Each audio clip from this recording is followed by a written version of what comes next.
Franchisee cricket நல்லதா? கெட்டதா? இது கிரிக்கெட்ட க்ரோ பண்ணுதா? இல்ல டெஸ்ட்ராய் பண்ணுதா?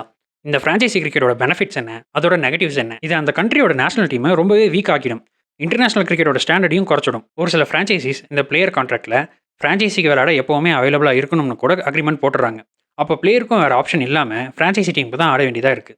ஒரு ஸ்ட்ராங்கஸ்ட் கிரிக்கெட்டிங் நேஷனோட போர்டே இந்த மாதிரி பண்றது ரொம்பவே ஆச்சரியமா இருக்கு. இது இன்னும் ஒருபடி மேலே போய் நிறைய பிளேயர்ஸ் அவங்க நேஷனல் டீமுக்கு ஆடுறத விட இந்த T20 லீக்ஸ் ஆடுறது தான் ப்ரிஃபர் பண்ணுறாங்க. நிறைய ஃபெட்டிகை ஃபேஸ் பண்ண வேண்டியதாக இருக்கும். ஸ்ட்ரெஸ் ஃப்ராக்சர் வரதுக்கு நிறைய சான்ஸ் இருக்கு.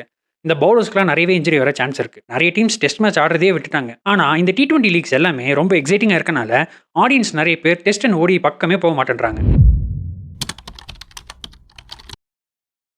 கிரிக்கெட்டை எக்ஸைட்டிங்காக காட்டுறதுக்காக ஸ்டார்ட் பண்ணி இந்த ஃப்ரான்ச்சைசி லீக் கிரிக்கெட்டோட மற்ற ஃபார்மெட்ஸ்லாம் ரொம்பவே அஃபெக்ட் பண்ணுது. டெஸ்ட் அண்ட் ஓடிஐ ஃபார்மெட் மேலலாம் ஆடியன்ஸ்க்கு சுத்தமாக இன்ட்ரெஸ்ட்டே வர மாட்டேங்குது. கிரிக்கெட்டோட அல்டிமேட் ஃபார்மெட்னா அது டெஸ்ட் கிரிக்கெட் தான். ரெண்டு டீமோட எபிலிட்டி, பேட் அண்ட் பாலுக்கு நடுவில் ஒரு ஈவன் கான்டெஸ்ட், 5 நாளும் ஒவ்வொரு செஷன்லையும் டிஃப்ரெண்ட் சேலஞ்சஸை ஃபேஸ் பண்ணுறதுன்னு நிறைய இருக்குது. ஆனால் இந்த T20 லீக்ஸ் எல்லாமே ரொம்ப எக்ஸைட்டிங்காக இருக்கனால ஆடியன்ஸ் நிறைய பேர் டெஸ்ட் அண்ட் ஓடிஐ பக்கமே போக மாட்டேன்றாங்க. ஃபேன்ஸ் ஒரு பக்கம் லேக் ஆஃப் இன்ட்ரெஸ்ட் காட்டினா இந்த வளர்ந்து வர கிரிக்கெட் பிளேயர்ஸ்க்கு கூட T20 கிரிக்கெட் மேலே தான் இன்ட்ரெஸ்ட் அதிகமாக இருக்குது. 1 or 2 months விளையாடுறதுக்கு லேக்ஸ் அண்ட் க்ரோஸில் சேலரி, கொஞ்சம் மேட்சஸ் நல்லா பர்ஃபார்ம் பண்ணிட்டாலே fan base, popularity, brand advertisement, ஸ்பான்சர்ஷிப்னு நிறைய விஷயம் சீக்கிரமாகவே கிடச்சிருது. அதனாலேயே இவங்களுக்கு லாங்கர் ஃபார்மேட்ஸ் மேலே இன்ட்ரெஸ்டே இல்லாமல் போயிடுது.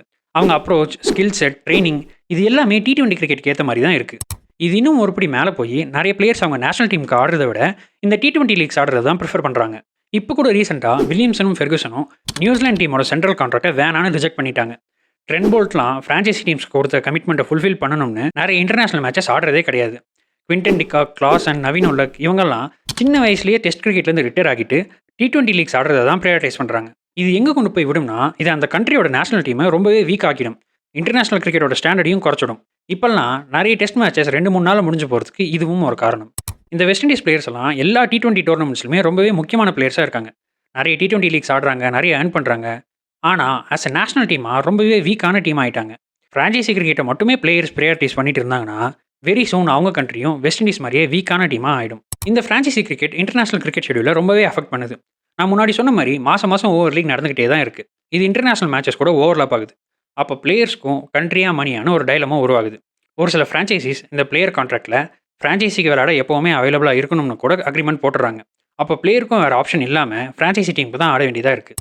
இந்த வருஷத்தோட பிகினிங்கில் சவுத் ஆஃப்ரிக்கா கிரிக்கெட் போர்டு அவங்களோட SA20 league New Zealand test series கூட ஓவர்லாப் ஆகிற மாதிரி இருந்தப்போ எங்களுக்கு SA20 லீக் தான் ரொம்ப முக்கியம்னு சொல்லி நியூசிலாந்து சீரிஸ்க்கு ஒரு B டீமை செலக்ட் பண்ணி அனுப்பியிருக்காங்க. அதில் எக்ஸ்பீரியன்ஸ்ட் பிளேயர்ஸ்னு சொல்கிறவங்களே 4-5 டெஸ்ட் மேட்சஸ் தான் ஆடிருக்காங்க. சவுத் ஆஃப்ரிக்காவோட பெஸ்ட் பிளேயர்ஸ் எல்லாத்தையும் இந்த SA20 லீகை ஆட வச்சிருக்காங்க. இது டெஸ்ட் கிரிக்கெட்டையும் நியூசிலாந்து டீமையும் அவமதிக்கிற மாதிரி. ஒரு ஸ்ட்ராங்கஸ்ட் கிரிக்கெட்டிங் நேஷனோட போர்டே இந்த மாதிரி பண்ணுறது ரொம்பவே ஆச்சரியமாக இருக்குது. ஆல்ரெடி இப்போல்லாம் முன்ன மாதிரி 4-5 மேட்ச் இருக்க டெஸ்ட் சீரிஸ் வர்றதே கிடையாது. இந்தியா, இங்கிலாந்து, ஆஸ்திரேலியா இவங்க மட்டும் தான் ஆடுறாங்க. நிறைய டீம்ஸ் டெஸ்ட் மேட்ச் ஆடுறதே விட்டுட்டாங்க. இப்போல்லாம் நிறைய 2 மேட்ச் இருக்க டெஸ்ட் சீரிஸ் வர்றதுக்கு இதுவும் ஒரு காரணம். இந்த கிரிக்கெட் போர்ட்ஸே இந்த மாதிரி பண்ணாங்கன்னா கிரிக்கெட்டோட ஃபியூச்சர் எப்படி இருக்கும்னு நினச்சி பார்க்க முடியல. ரொம்ப கவலைக்கிடமாயிடும் போல. இதில் விளையாடுற பிளேயர்ஸ்க்கு ஃப்ரான்ச்சைசி கிரிக்கெட்னால நிறைய பெனிஃபிட்ஸ் இருந்தாலும் ரொம்ப டைட்லி பேக்டு ஷெடியூலில் காம்படிட்டிவ் கிரிக்கெட் விளையாட வேண்டியதாக இருக்குது.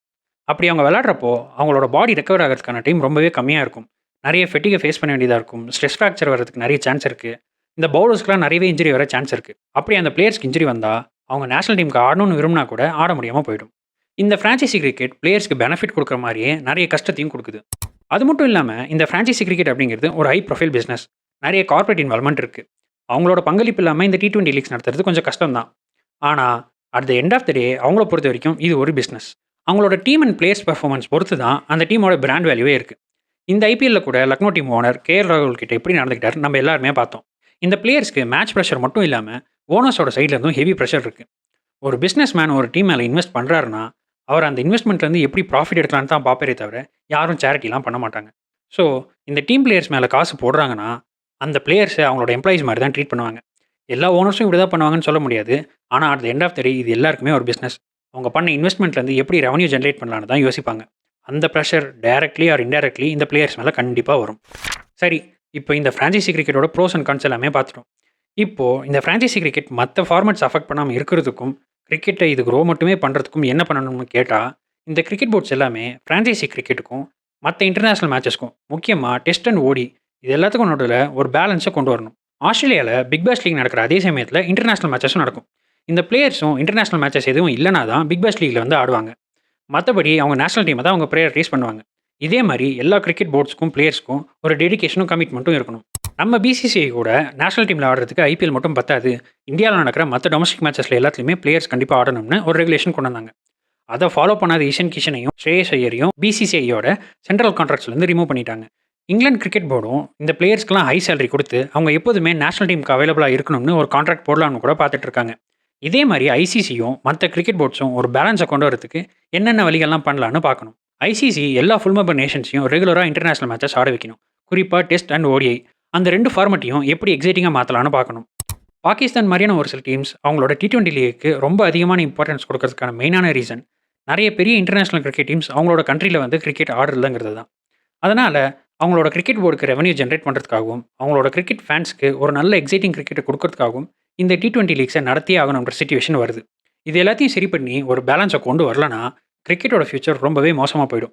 டெஸ்ட் அண்ட் ஓடியெல்லாம் இல்லாமையே போயிடும். உங்களோட ஒப்பீனியனில் இந்த ஃப்ரான்ச்சைசி கிரிக்கெட்டை எப்படி பார்க்குறீங்க? டெஸ்ட் அண்ட் ஓடிஐ பற்றி உங்களோட கருத்து என்ன? கிரிக்கெட்டோட ஃபியூச்சர் எப்படி இருக்கும்னு நீங்கள் என்ன நினைக்கிறீங்க? இதெல்லாம் எனக்கு கமெண்ட்டில் சொல்லுங்கள். இந்த வீடியோ பற்றின உங்களோட தாட்ஸையும் கமெண்ட்டில் சொல்லுங்கள். இதே மாதிரி கிரிக்கெட் பற்றி இன்னும் கொஞ்சம் எக்ஸ்ட்ராவாக தெரிஞ்சுக்க கிரிக்கெட் குமாரை லைக் பண்ணுங்கள், ஷேர் பண்ணுங்கள், மறக்காமல் சப்ஸ்கிரைப் பண்ணுங்கள்.